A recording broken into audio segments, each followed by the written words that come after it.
The air is heavy, pressing against your skin like a cold, damp hand. It's the kind of night where shadows seem to move just out of sight, where every sound, a creaking branch, a distant car engine, feels like a warning. You're standing alone on a deserted street, the world swallowed by fog so thick it chokes the streetlights. Your phone buzzes in your hand, the screen glowing with the Uber app. Your driver is 2 minutes away. Tonight, we're plunging into the heart of terror with 4 true Uber horror stories, real accounts from real people who thought they were just booking a ride but stepped into nightmares that still haunt them. Lock your doors, turn off the lights, and don't look out your window. Because after these stories, you'll never trust an Uber the same way again. Let's dive in. Story 1, The Driver Who Knew Too Much. It was October 12, 2019, in a sleepy Ohio town called Willow Creek, the kind of place where the biggest scandal is a missing mailbox or a neighbor's dog barking too late. Emily, 23, was a barista at Brewed Awakening, a cozy downtown coffee shop with checkered floors and the constant aroma of roasted beans. She lived with her mom, Karen, and their scruffy terrier, Max, in a modest house at 1427 Maple Street, a street lined with old oak trees and tidy lawns. That night, Emily had been at her friend Sarah's house, a small gathering to celebrate Sarah's new job. The party was low-key: pizza, cheap wine, a playlist of 90s hits, and laughter that echoed through the open windows. By 1 a.m., Emily was tired, her eyelids heavy, her buzz fading. She hugged Sarah goodbye, promising to text when she got home, and opened the Uber app. The ride was only a few miles, a trip she'd made dozens of times. She had no reason to think this night would be different. The app pinged, driver, John, 4.8 stars. His profile picture showed a generic smiling man, middle-aged, unremarkable. Emily stood under a flickering street lamp, the autumn air biting through her thin jacket. The wind carried the scent of fallen leaves and distant wood smoke, and she shivered, pulling her scarf tighter. Her phone buzzed again. John was close. She scanned the street, expecting the usual Prius or Camry, but what pulled up was an older black sedan, its paint chipped, its windows tinted so dark they seemed to absorb the light. The car rolled to a stop, slow and deliberate, the engine idling with a low, guttural hum. Emily's stomach twisted, a faint alarm bell ringing in her mind, but she pushed it down. She was tired, it was late, and she just wanted to get home to Max, who'd probably be curled up on her bed, waiting.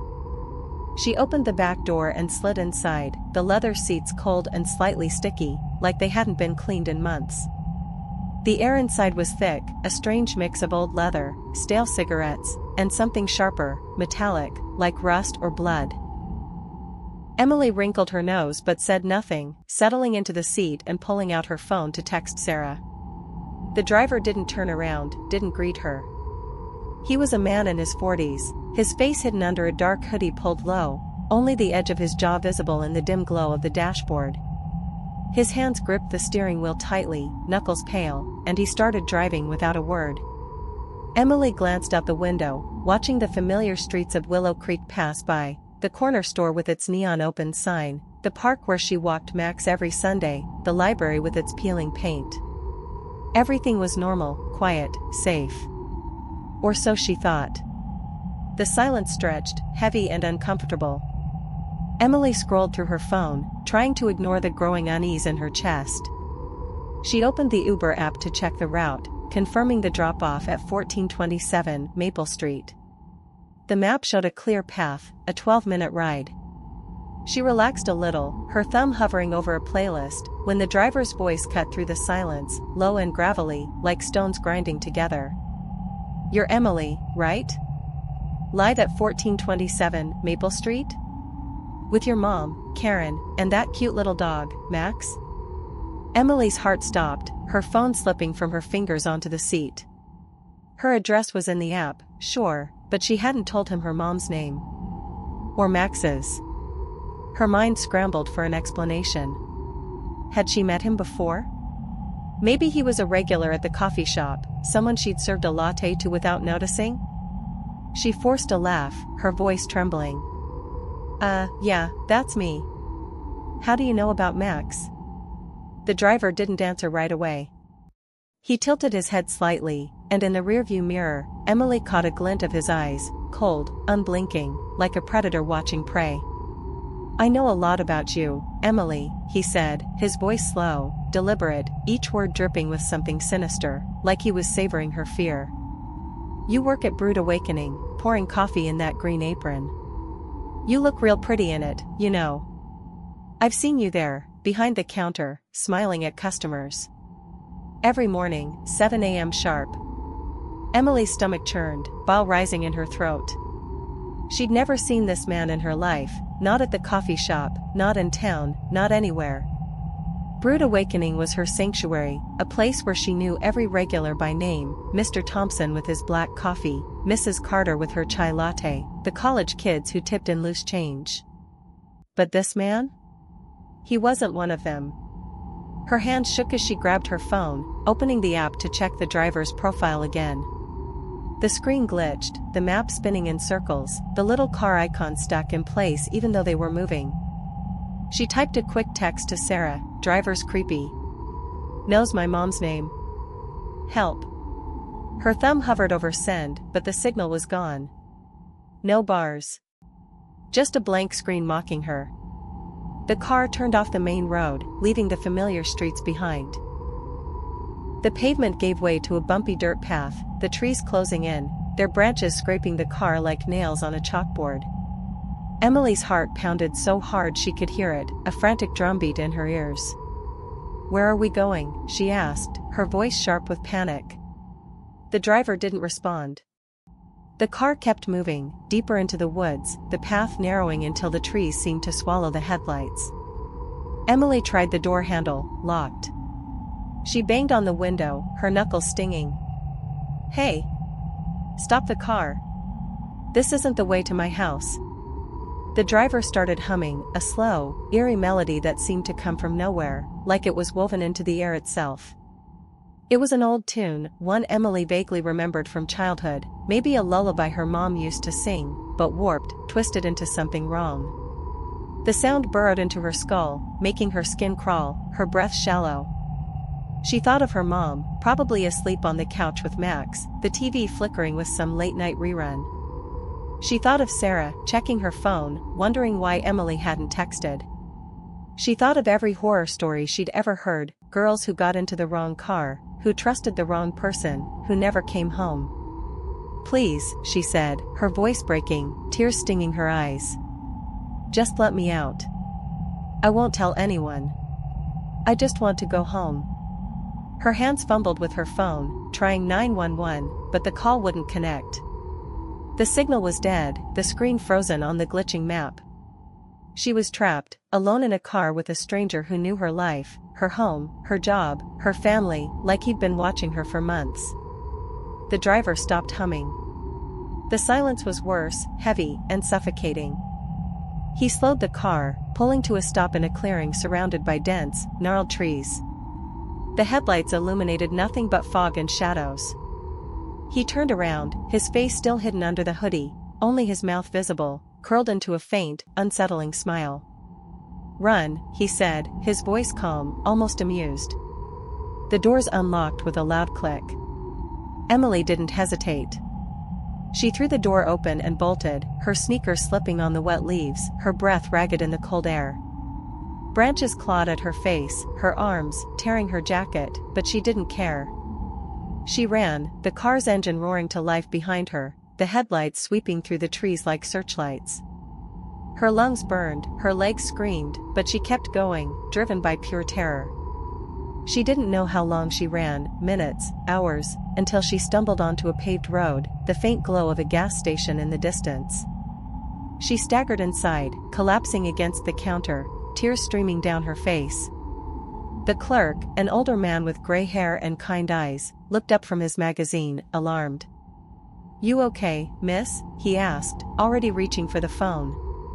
Emily sobbed out her story, the words tumbling over each other. Creepy driver, knew her mom's name, wrong road, humming. The clerk called the police, who arrived within minutes, their radios crackling in the quiet store.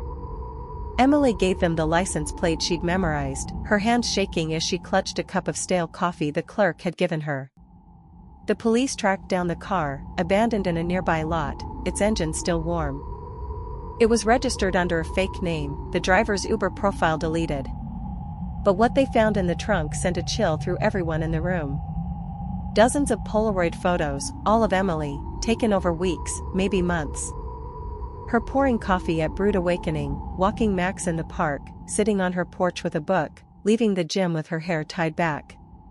Some were close-ups, her face clear and unaware, smiling as she chatted with customers. Others were taken from a distance, through windows, in moments she thought she was alone. One photo showed her sleeping on her couch, Max curled up beside her, taken through her living room window. The police searched for fingerprints, DNA, anything to identify the driver, but the car was clean, too clean, like it had been wiped down with surgical precision. Emily moved out of state a month later, unable to walk the streets of Willow Creek without feeling eyes on her. She changed her name, her phone number, her entire life. She quit her job at Brewed Awakening, unable to step behind the counter without imagining him watching. Now, she checks every Uber driver's profile obsessively, memorizing their face, their car, their rating. She keeps a can of pepper spray in her purse, her doors triple locked. But even years later, in a new city, she wakes up some nights to the faint sound of that eerie humming, drifting through her apartment, like he's still out there, waiting. This story makes you question everything. How much do we really know about the strangers we trust with our lives? How many times have we climbed into a car, unaware of who's watching, planning, waiting? Emily survived, but the shadow of that night follows her, a reminder that safety is an illusion, easily shattered. Story 2, The Passenger Who Wasn't There. Jake was 29, a Chicago native who'd been driving for Uber for just over a year. He loved the city's chaos, the honking cabs, the neon-lit streets, the endless stream of passengers with their stories. He'd driven everyone from drunk college kids to exhausted nurses, from tourists gawking at the skyline to locals arguing over pizza toppings. The job was flexible, the tips were decent, and Jake had a knack for putting people at ease with his easy smile and quick jokes. But on October 17, 2020, a rainy Saturday night, Jake picked up a passenger who changed everything, a passenger who wasn't there, or maybe, wasn't human. It was just past 9 p.m., the city drenched in a cold, relentless rain that turned the streets into rivers of reflected light. Jake was parked outside a bar in Wicker Park, wiping down his dashboard, ready to call it a night, when his phone pinged with a new ride request. The pickup location was St. Michael's Cemetery, a sprawling, forgotten place on the city's edge, its headstones weathered by time, its iron gates rusted and creaking. Jake frowned, his thumb hovering over the decline button. Who needs a ride from a cemetery at this hour? He pictured a groundskeeper finishing a late shift or a mourner who'd lingered too long at a grave. The passenger's name was Sarah, no last name, no profile picture, just a blank gray silhouette. Odd, but not unusual. Jake accepted the ride, figuring it was quick cash before heading home. The drive to St. Michael's took him through Chicago's quieter outskirts, the city's glow fading into dark, empty streets. The rain hammered his silver Toyota, the wipers struggling to keep up. He pulled up to the cemetery gates, the iron bars looming like skeletal fingers in the fog. The headstones were barely visible, swallowed by the downpour, their shapes blurred into shadows. Jake idled, the heater cranking, his breath visible in the chilly air. He checked his phone, 5 minutes had passed. No one came. The app showed the pickup as active, but the street was empty, the cemetery silent except for the rain's steady drumbeat. He was about to cancel, muttering about wasted gas, when he heard it, the back door opening and closing with a soft, deliberate thud. Jake spun around, expecting to see someone sliding into the back seat, maybe shaking off a wet umbrella. But the seat was empty, the leather dry, untouched. His heart skipped, a cold prickle running down his neck. "Hello," he called, his voice louder than he meant, echoing in the quiet car. No answer. He leaned over the seat, peering into the back, half expecting someone to pop up, maybe a drunk kid pulling a prank. Nothing. Just the faint smell of wet earth, like a freshly dug grave, mingling with the car's usual scent of pine air freshener. He checked the app again, and his stomach dropped. It now read, "Passenger picked up. Destination, 13 Willow Lane." Jake laughed, a nervous, shaky sound. "Okay, app's glitching. Awesome." He called out again, louder. "Hey, if you're back there, say something." Silence. But the air felt different, heavier, colder, like someone was sitting right behind him, their presence pressing against his skin. His breath came faster, fogging the rearview mirror. He checked the heater, it was on full blast, but the car was freezing, his fingers numb against the wheel. Every instinct screamed at him to get out, to cancel the ride and drive away, but the app was locked, the cancel button grayed out. He cursed under his breath, his hands shaking as he gripped the wheel. He started driving, telling himself it was just his imagination, the rain, the creepy pickup location messing with his head. The city lights faded as he merged onto the highway, the rain blurring the road into a smear of red and yellow. He glanced in the rearview mirror, and his blood ran cold. There, in the back seat, was the faint outline of a woman. She wore a white dress, soaked through, clinging to her pale, almost translucent skin. Her hair hung in wet strands, obscuring her face, but her eyes, hollow, black, like twin voids, stared right through him. She was there for a heartbeat, then gone, the seat empty again. Jake slammed on the brakes, the car skidding slightly on the wet pavement. He whipped around, his phone's flashlight app casting harsh light across the back seat. Nothing. Just the empty seat, the leather gleaming faintly. His heart pounded, his breath coming in short, panicked gasps. "This isn't real," he muttered, restarting the car. He kept driving, his eyes darting to the mirror every few seconds, expecting to see her again. The app still showed 13 Willow Lane, a street he'd never heard of. He typed it into his phone's GPS, but it kept rerouting, leading him in circles through the city's outskirts, past abandoned warehouses and crumbling lots. The rain never let up, the cold in the car growing unbearable. Jake's teeth chattered, his fingers numb despite the heater. His phone, at 80% when he started, died without warning, the screen going black. The presence in the back seat grew heavier, like a weight pressing on his chest, making it hard to breathe. He heard a sound, a faint sob, like a woman crying, coming from right behind him. He didn't look back. He couldn't. His hands shook so badly he could barely steer, but he kept driving, the road stretching endlessly into the night. After what felt like hours, the car rolled to a stop outside 13 Willow Lane. It was an abandoned house, its windows boarded up, the yard overgrown with weeds and broken glass. The paint was peeling, the roof caving in, the front door hanging off its hinges, swaying in the wind. Jake checked the app, ride completed, payment processed. The cold presence lifted, the air in the car suddenly lighter, like a storm passing. He got out, his legs shaky, and approached the house, curiosity overriding his fear. The porch creaked under his weight, the wood soft with rot.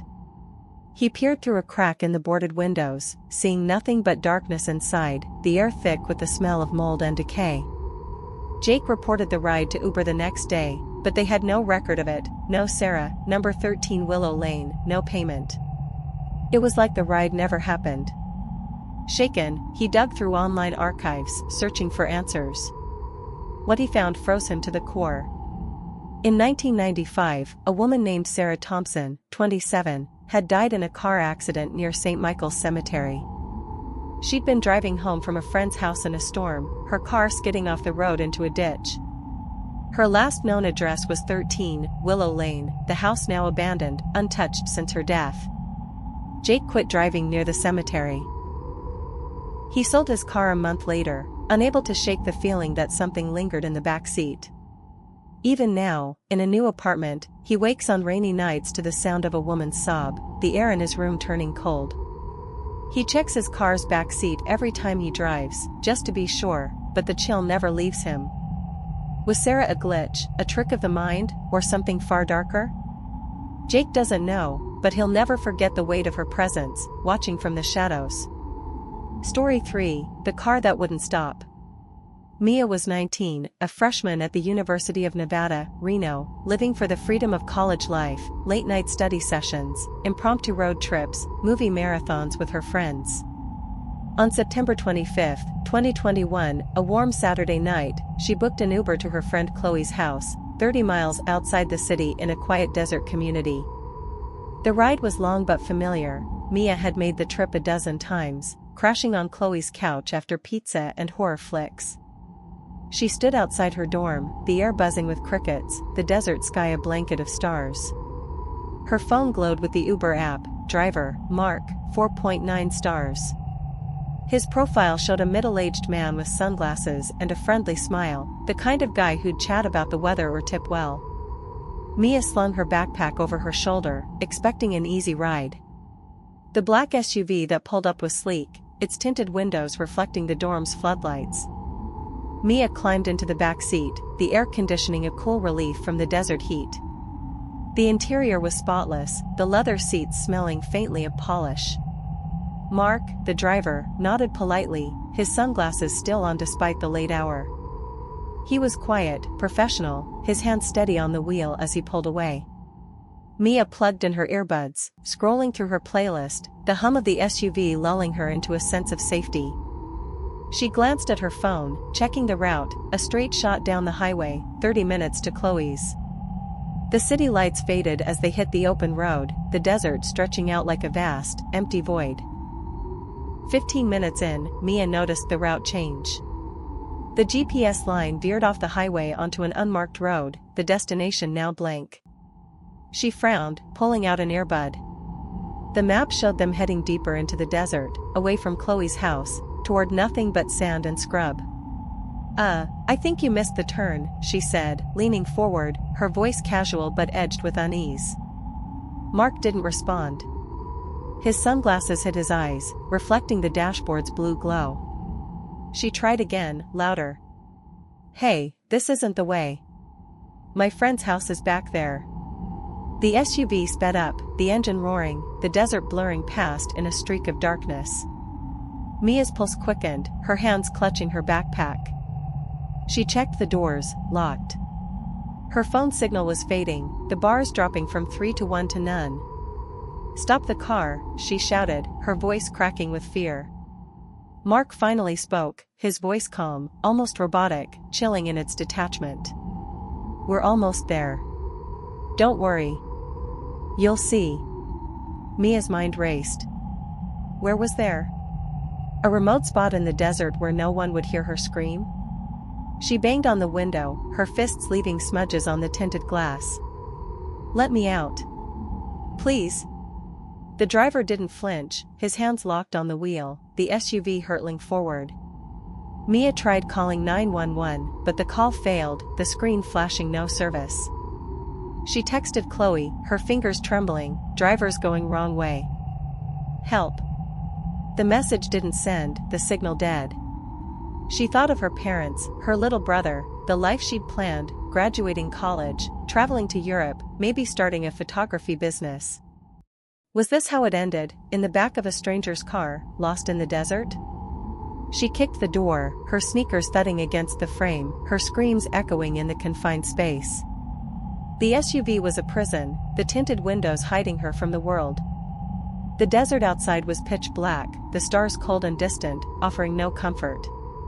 Mark drove on, his posture rigid, his silence deafening. Mia's throat was raw, her hands bruised from pounding the door. She searched her backpack for anything useful, a pen, a water bottle, anything to use as a weapon, but found nothing. Just when she thought she couldn't fight anymore, the SUV slowed, pulling into a deserted gas station, the neon sign flickering closed in red letters. Mark got out, leaving the keys in the ignition. Mia didn't hesitate. She scrambled into the driver's seat, her hands shaking as she turned the key. The engine roared, and she floored it, the SUV fishtailing as she sped back toward the highway. The desert blurred past, her heart pounding, her eyes darting to the rearview mirror, expecting to see Mark chasing her. She didn't stop until she reached a police station, tears streaming down her face as she spilled her story to the officers. They sent a unit to the gas station, but Mark was gone. The SUV was still there, parked neatly under the flickering sign, as if nothing had happened. The police opened the trunk, finding a black duffel bag stuffed with ropes, duct tape, a hunting knife, and a map marked with red XS, remote locations scattered across the Nevada and Arizona deserts. The license plate was stolen, the driver's profile fake. Mia's description matched a man wanted for questioning in several missing persons cases, a ghost who moved through the desert, leaving no trace. The police searched for weeks, but he was never found. Mia moved back home with her parents, unable to stay in Reno. She refuses to take an Uber alone now, always carrying a knife in her bag, checking license plates and driver profiles with obsessive care. The desert haunts her dreams, the sound of that engine roaring in her ears. Mia escaped, but the questions linger. What was Mark planning? Why did he let her go? And how many others didn't make it out of that desert, their stories buried in the sand? Story 4, The Ride That Never Ended. Tom was 35, a rugged Colorado native who'd been driving for Uber for 3 years, navigating the winding mountain roads with ease.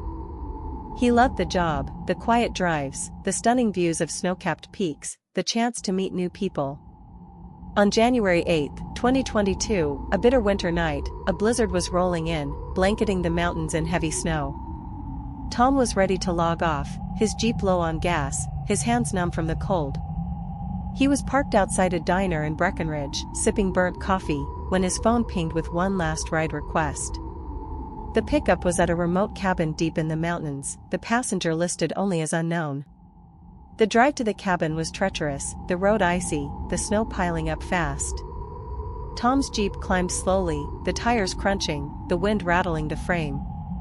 The cabin was isolated, surrounded by towering pines, its windows dark, no sign of life. Tom idled, the heater cranking, his breath visible in the freezing air. He waited, checking his phone, but no one appeared. The app showed the pickup as confirmed, but the destination was blank, a grayed-out field, no address. He called out, his voice muffled by the storm. "Your ride's here. Anyone there?" The wind howled, the snow swirling like a living thing. He was about to cancel when the back door opened and closed with a heavy thunk. Tom froze, his heart racing. He turned, expecting to see someone, a hiker, a local, anyone, but the back seat was empty, the leather seats untouched. "What the hell?" he muttered, his voice shaking. He checked the app, now it read, "Passenger picked up. Drive to destination." Still no address, just a blinking cursor. The air in the Jeep turned ice cold, the heater useless. Tom felt a weight settle over him, like someone was sitting right behind him, their presence heavy, oppressive. He laughed nervously, trying to shake it off. "Okay, whoever you are, where we going?" The passenger didn't speak. Instead, Tom saw a shadowy hand in the rearview mirror, pointing straight ahead into the blizzard. Against every instinct, he drove, the snow blinding, the road twisting deeper into the mountains. The Jeep's tires slipped, the engine straining, but Tom kept going, his hands white-knuckled on the wheel. The GPS was frozen, the screen blank. His phone, fully charged an hour ago, died without warning. The cold was unbearable, his breath forming clouds, his fingers numb. The presence in the back seat grew heavier, like a weight pressing on his chest, making it hard to breathe. Hours passed, the road looping endlessly through the mountains, the blizzard closing in. Tom's mind screamed at him to stop, but the Jeep kept moving, like it was being pulled by something beyond his control. He glanced in the mirror and saw it, a figure in a tattered coat, their face hidden under a hood, their eyes like burning embers, glowing faintly in the dark. A low whisper filled the car, not words, just a sound, like wind through dead branches. Tom screamed, "Get out! Leave me alone!" But when he turned, the back seat was empty again, the air still freezing, the weight still there. The Jeep sped toward a cliff, the drop hidden in the blizzard. Tom slammed on the brakes, but they didn't respond. The car hurtled forward, the edge seconds away. At the last moment, it swerved, skidding to a stop inches from the void. Tom stumbled out, collapsing in the snow, his heart pounding. He looked back, the Jeep was gone. No tire tracks, no sign it had ever been there. He hiked for hours, half frozen, his boots sinking into the snow, until he reached a ranger station. He told his story, his voice hoarse, his hands shaking. The rangers exchanged looks, dismissing it as delirium, but Tom knew what he'd seen. Tom quit Uber that night. He moved to Denver, far from the mountains, but the chill follows him. On cold nights, he wakes to the sound of a car door closing, the air in his room turning to ice. Whatever was in his car that night, it's still out there, waiting for its next ride. These 4 stories are a stark reminder that danger can lurk in the places we feel safest: a car, an app, a routine ride home. Emily, Jake, Mia, and Tom survived, but their stories leave us with chilling questions. Who was watching Emily, and is he still out there? Was Sarah a ghost, or something worse? What did Mia's driver want, and why did he vanish? What rode with Tom through that blizzard, and why? Next time you book an Uber, check the driver's profile. Look in the back seat. Trust your gut. Because sometimes, the scariest things aren't monsters or ghosts, they're the strangers we let into our lives. Which story shook you the most? Drop a comment and tell me. If you've got your own creepy Uber story, share it, I might feature it in a future video. Smash that like button, subscribe, and hit the bell to stay locked in for more. Stay safe out there, and maybe think twice before you take that late night ride.